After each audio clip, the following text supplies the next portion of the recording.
Hello, you're watching TVP World Talks. I'm Ilash Rawiński. In Erfurt, a nationwide congress of Germany's far-right populist party AfD, or Alternative for Germany, has kicked off against the background of intense street protests. Yet despite the backlash, a party that wants to see a revival of German-Russian ties is now leading a number of national polls. One of its leaders, Alice Weidel, has openly stated that cheap energy from Russia was the secret of the success of Made in Germany. We need it back. So could AfD fulfill its recent vow of taking the reins in Europe's largest economy? And if it does, what would this mean for its neighbours? Joining us here today is Maria Skóra, Research Fellow at the Institut for Europäische Politik in Berlin. Hello and welcome to TVP World. Hi, hello. Thank you for having me. So when you're looking at this Congress so far, what are your main takeaways? Well, indeed, the National Politic Congress is taking place now as we're speaking in Erfurt. It started yesterday and will continue today. You're right, there were also protests that happened surrounding it. Between 30 to 50,000 even protesters gathered in Erfurt to show their position towards the AfD. It is other left-wing parties, but also trade unions, other initiatives.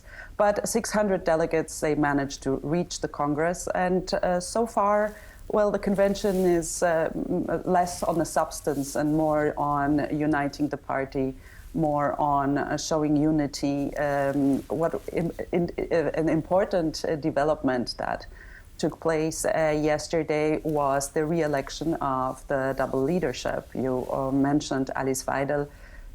She is a chairwoman, co-chairwoman of the party, and in the absence of any opposing candidates was re-elected the co-chair with more than 80% of support. And also her running mate, Tino Chrupalla, was also re-elected with a weaker result. However, this leadership remained. What is, however, interesting is that this Congress is taking place in a very important timing. You mentioned regional elections coming up still this year in the fall, Mecklenburg-Vorpommern, Sachsen-Anhalt, Berlin. And the party is also in an internal conflict, one could say. There is back and forth between Berlin and indeed Erfurt, Thüringen. And this dividing line in the party is between Alice Weidel and Tino Chrupalla, who like to present the party as, you know, true conservatives, reaching out, penetrating mainstream electorate, and the right of the party, their right-wing faction represented by Björn Höcke. Their stronghold is Thüringen, Erfurt, where the Congress is taking place.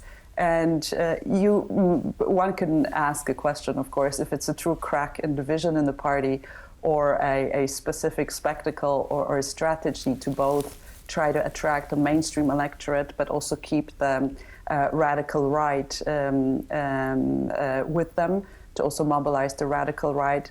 But yeah, in that sense, the party convention was rather devoid of substance. The work on program, a party manifesto, was delayed for 2027.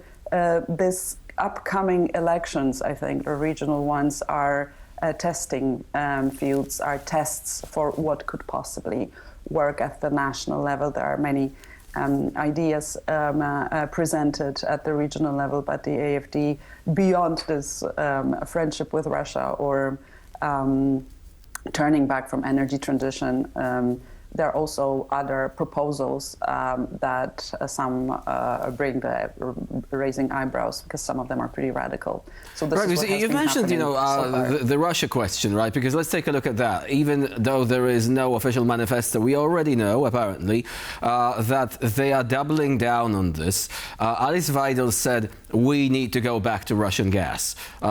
Does this mean that previous reports from 2025 concerning apparent rifts between Alice Weidel and Tino Chrupalla concerning the stance towards Russia, Chrupalla was apparently more insistent on, MPs going on to Russia to meet with members of the Russian regime. Alice Weidel was more reserved on this. Is it gone now? Is everyone within AfD going down this pro-Russian road nowadays? Well, I wouldn't say everyone, and you would have to survey the party members for that. But is this the official line now? Well, I think what Alice Weidel and Tino Hrupawa are trying to do are, first and most, they are attacking the current government, and they are building their agenda on this economic stagnation that is happening in Germany. They are criticizing, they present themselves as a total opposition to everybody and everything. And definitely the slowdown of German economy is felt in almost all parts of the society. And raising energy prices are part of it. And hence, this is also the important point in AfD's agenda. However, it is not the only it's not the common denominator and the main message that the party is sending. There are also other ideas about domestic policies that are could be potentially dangerous to Germany and to German neighbors. That not only this rapprochement with Russia, the AfD was also presenting, was also very warm towards MAGA, for example, and was really cultivating relationship with the surroundings of Donald Trump. So they do cultivate those transnational relationships, or present a different orientation in foreign policy that the current government or current political mainstream in Germany. Right, but is it likely to work? Because much was being made of those ties between the MAGA movement and AfD. But we also have Tino Hrupawa quite recently saying that he wants a complete withdrawal of US troops from Germany. He doesn't want them there. He said that Germany should follow the path of Spain, which actually proved resistant towards US efforts to use military bases there during the Iran operation. So that is one thing, but also we have Alice Weidel saying, again, going back to the question of Russian gas, she said we're too dependent on the US because they are charging us more for gas than the Russians did. Do you think that these ties are likely to be more strained right now? Are there any other factors which could compound this? Well, that's a good observation. So the AfD, this also feeds into criticizing the government of Friedrich Merz. The AfD has been for long now campaigning on a very pacifist anti-war agenda.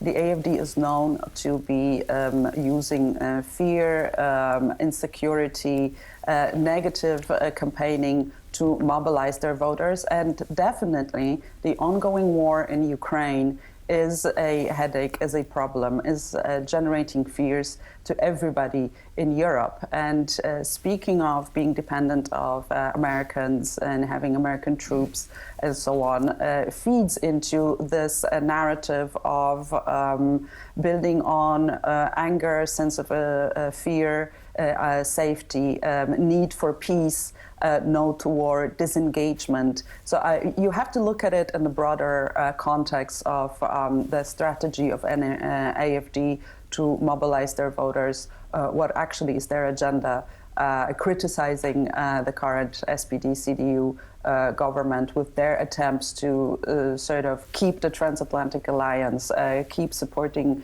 Ukraine, trying to get independent of Russian energy sources.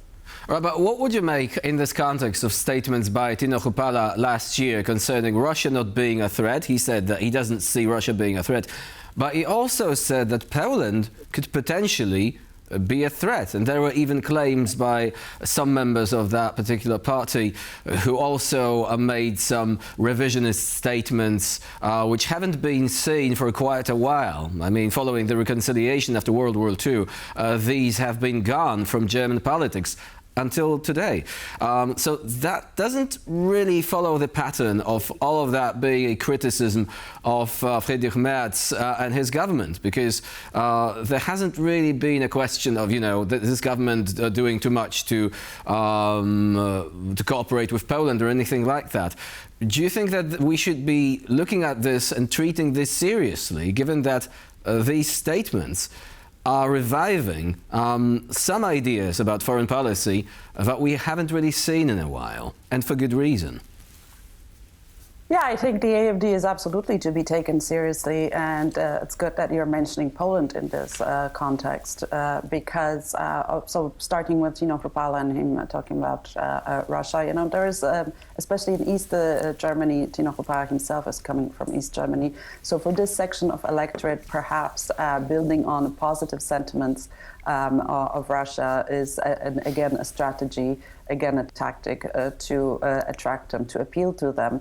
But I would say that especially for the Polish audiences, for Polish politicians, what should be a reason of concern is the complete rethinking of German historical policy, which the AfD is standing for. It is retelling German history anew. That's the criticism of the culture of remembrance. It's the relativizing of the Nazi past.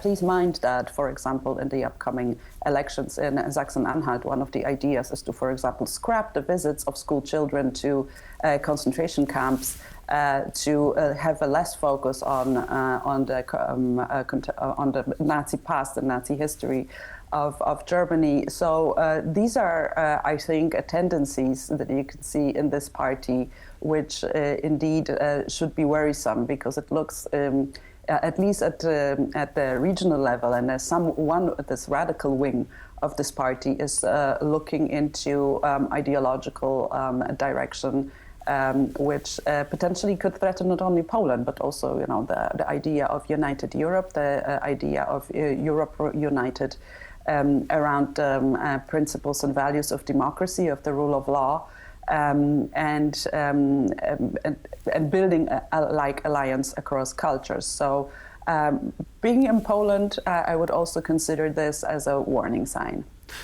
So you've mentioned the regional level. What about the national level? Do you think the AfD could actually form a government following the next elections? And are the other parties powerful enough to stop them from doing so? Could they even agree on a united front in such case, given that there have been many differences between them in the past, including such that led to the collapse of governments? Well, the so-called firewall is standing so far, so also there is a big negative electorate, so people who say by no means, no way they would vote for the AfD. It's estimated 60 to 70% of the overall vote.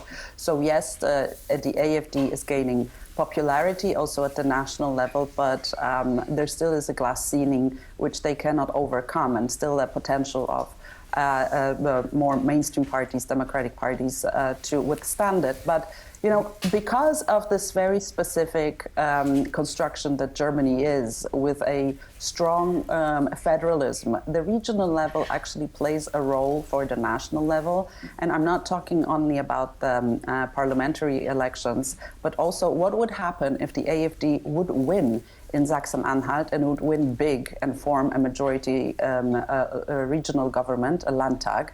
This would be the first time in history, post-war history, that the radical right-wing party would lead a federal state. And it is important because there is a certain autonomy that the federal states have in Germany, of course not to be compared with the United States, for example, but they have competences in education policy, cultural policy, security, counterintelligence, media landscape.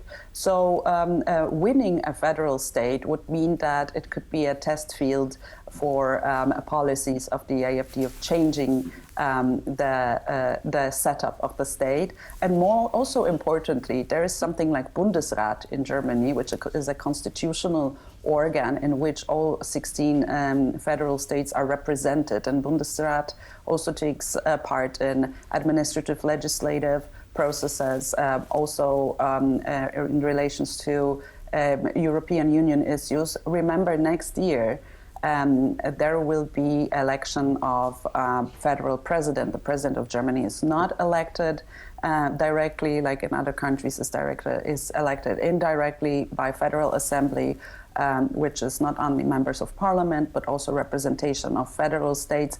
Imagine what disruption could be caused by increased presence of AfD politicians in this process. So, and unfortunately, we have to park our conversation there because we've run out of time. Hopefully, we'll be able to discuss this issue further in the near future. For the time being, Maria Skóra was our guest today here on TVP World. Thank you very much for joining us.